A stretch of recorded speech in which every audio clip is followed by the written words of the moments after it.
Edited. Edited. Edited. Edited. That's right, for the first time ever I'm editing one of these videos, but this end of year list, you know, there's a lot of albums to talk about in a short amount of time, which is already hard enough to do. So we're gonna have to chop it up, have to chop it up, have to chop it up, have to chop it up, have to chop it up.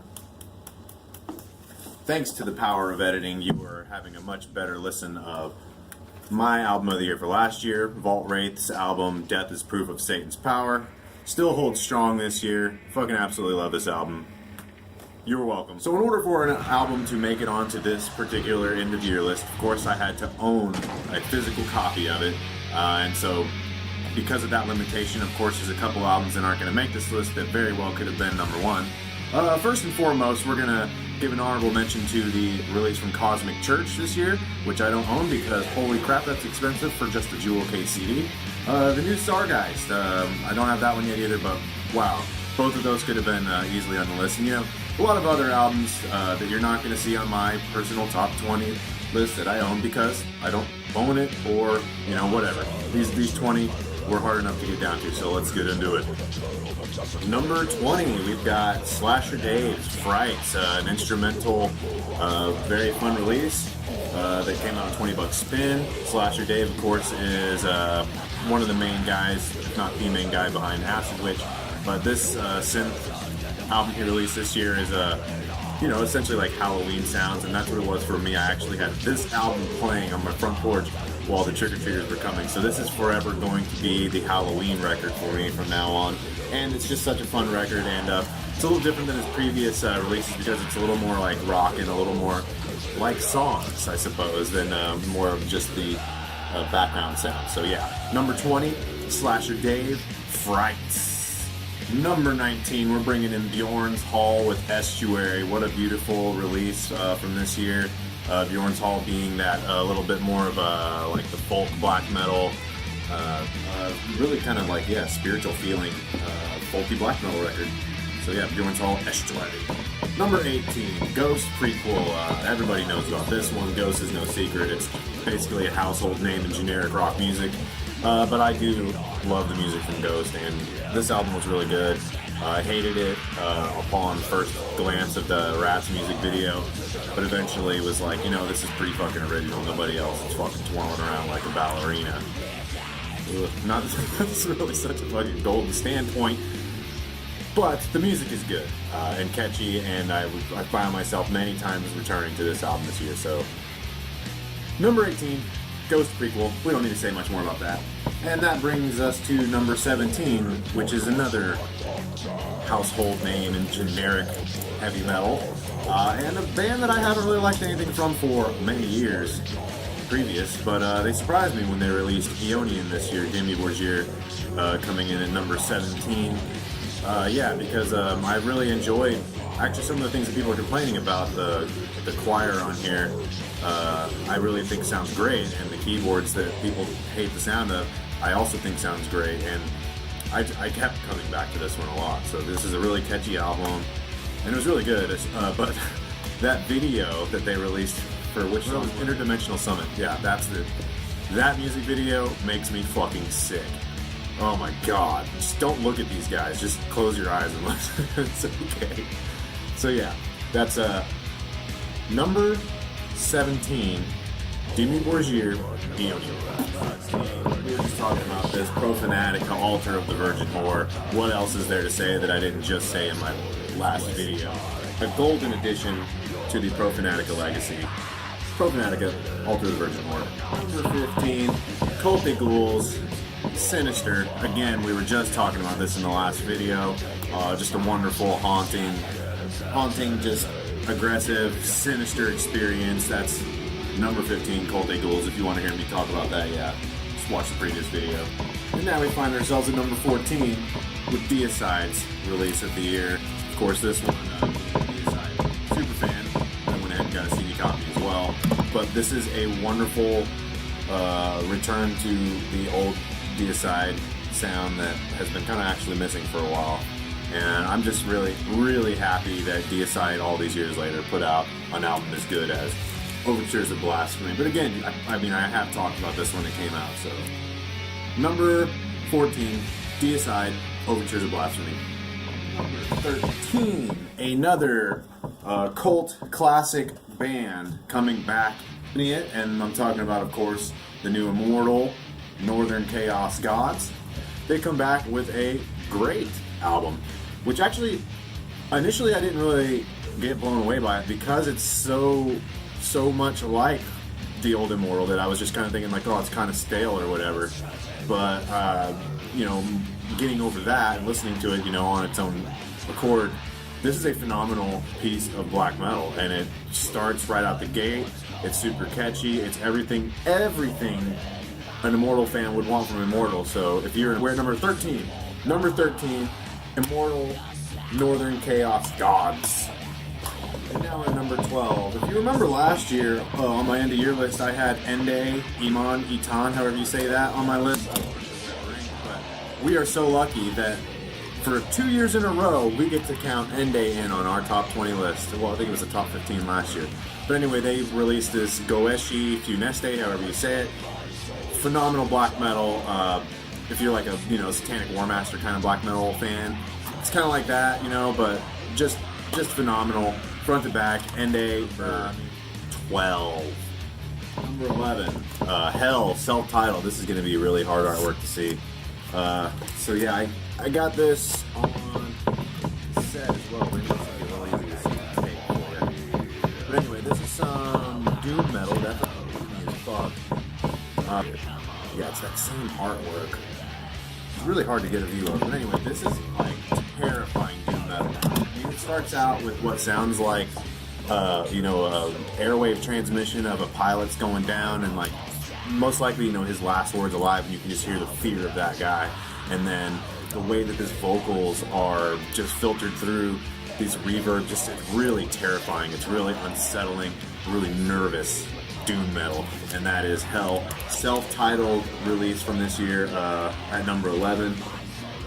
Hell, so here we are at the top 10, and topping off this list, of course, is going to be Grandiose Malice, which you've also heard me talk about on this channel this year, so it's no wonder that I loved it enough to also continue with talking about it all these months later. So anyway, Grandiose Malice, and I just love it, and I keep returning to this one a lot, and yeah, it's one of my favorites from the year. I love the artwork, I love the music, I love the logo, I love the story. This is just, I mean, this is what fucking it's all about right here. Grandiose Malice, the Eternally Infernal, kind of touches on the war metal side. It's kind of like a, you know how black and roll has that rock and roll element added into black metal? It's like if you took war metal and added a little rock and roll element to it, but you're still getting this kind of like war metal attitude, but in a more rock and roll kind of feel.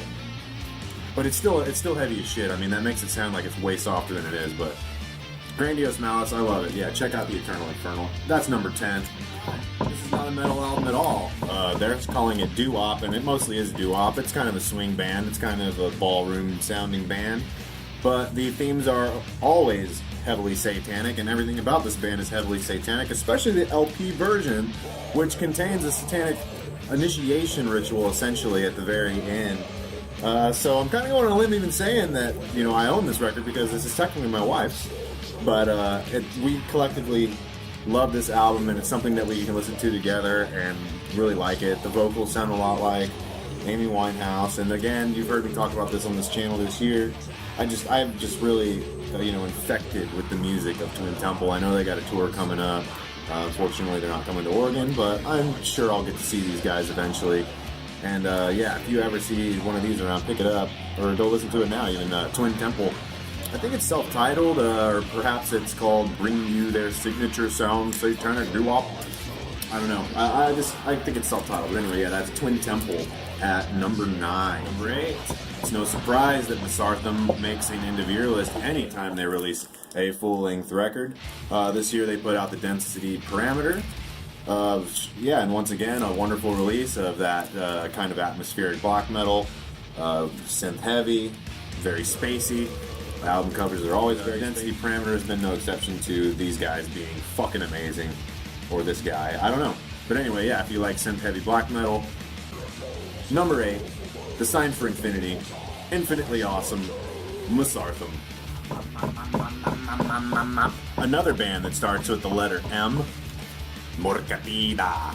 MORKETIDA. MORKETIDA. MORKETIDA. MORKETIDA. MORKETIDA with Panphage Mysticism. I'm sure you've heard a lot of people talk about this one. This is some wonderfully hypnotic, kind of off in the distance black metal. Yeah, very ritualistic.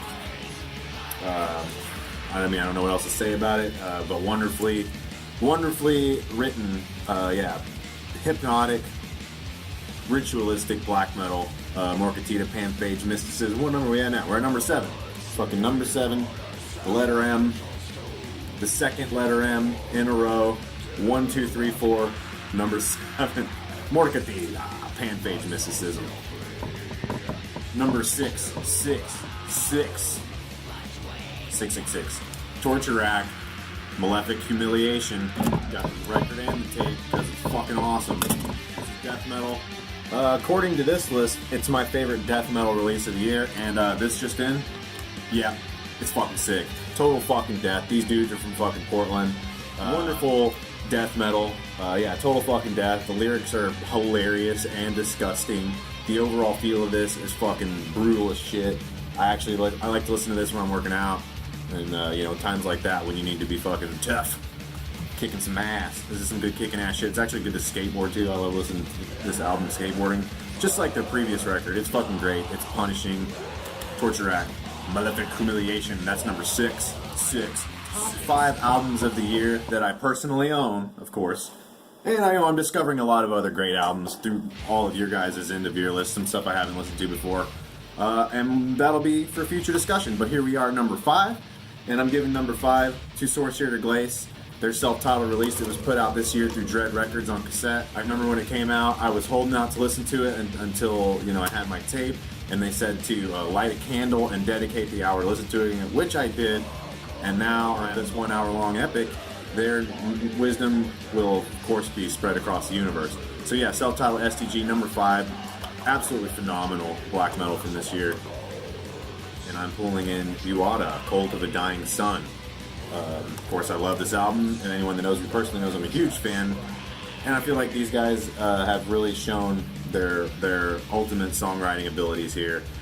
You've got, you know, your, of course, opening epic, fucking powerful black metal shit, and then you kind of fade into some more calmer stuff to kind of really take you on a journey.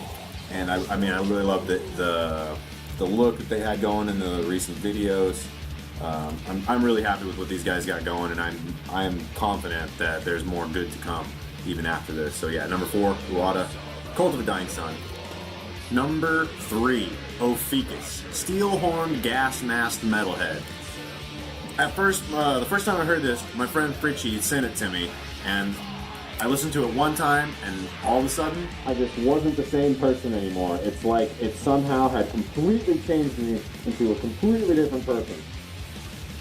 But all stupidity aside, this was a phenomenal release. It was recorded, as far as I understand, recorded and mastered by Reaper. But yeah, he had a hand in the recording of this, and yeah, this is really sleazy, thrashy, kind of like Midnight, kind of like Venom, yeah, that kind of stuff. But yeah, extra sleazy and just addictive. And to me, it feels like it makes me want to party. And if I was going to pick an anthem record for the year, I would definitely pick the song Chrome Dome. Is it Chrome Dome? Oh, Chrome Lord. Chrome Lord from here. Steel Horn Gas Mass Metalhead, I come to party tonight. My number 2 favorite album of the year. Seeing how I've had the poster on the wall, I guess you can't really see it right now, it's kind of dim, but yeah, I've had this poster hanging on the wall. This came out really early in the year, and I feel like that's testament of how good it is to still be so high on my list, so far away from its release date. And I don't think it's ever going to change. It's my favorite release from the band thus far. I believe it's their 4th release, but yeah, this one far surpasses anything else I've heard from these guys. And I don't know if this is going to be their final album. I sure hope not.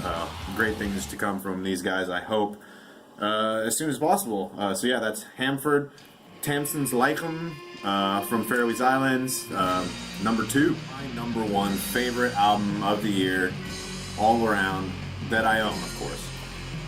And you know, I feel like kind of a fan train or whatever you call that kind of guy, because a lot of people are saying this is the album of the year, but I just got to agree with them that this is just so phenomenal.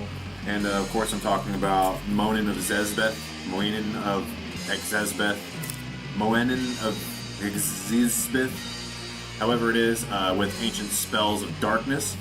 Yeah, this is easily my favorite album of the year. It's something that I listen to more than anything. I really love listening to this early in the morning, probably because it has such a foggy feel to it.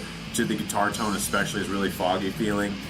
The melodies that the organ feeling synth that's also real foggy, real murky, really makes this really dank, cryptic, dark feeling that I just absolutely love.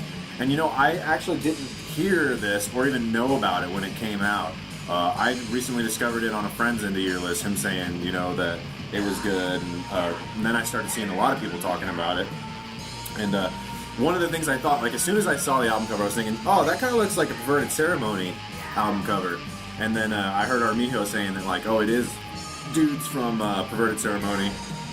And further on, you know, digging around, you know, to where we are today, and like I'm still not 100% sure, but I'm pretty sure it is dudes from Perverted Ceremony. So it's funny that it actually, on first glance, made me think that. I don't know if that was intentional for the band, but yeah, MOENEN of XEZBETH.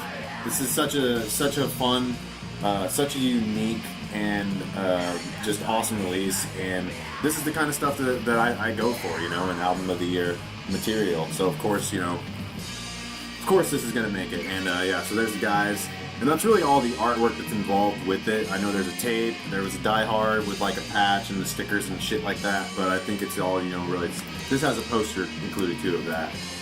And yeah, so MOENEN of XEZBETH, my favorite album of the year. And that's it. That's number 1. That was 20. Of course, this list will change.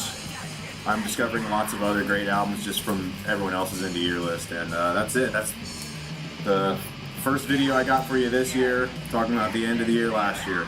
And I got a giveaway coming up soon. So if any of you guys are wanting to get in on a giveaway, getting some fucking free shit, it's going to be records, tapes, and CDs. It's going to have doom metal, black metal. I'm just still kind of deciding what exactly I want to give away and how I want to do the giveaway, because I kind of want it to be kind of a fun, interactive thing. And yeah, just want to give you guys, one of you guys, some shit. So anyway, that's it. Those are my favorite albums. Until next time, guys. Hail fucking Satan.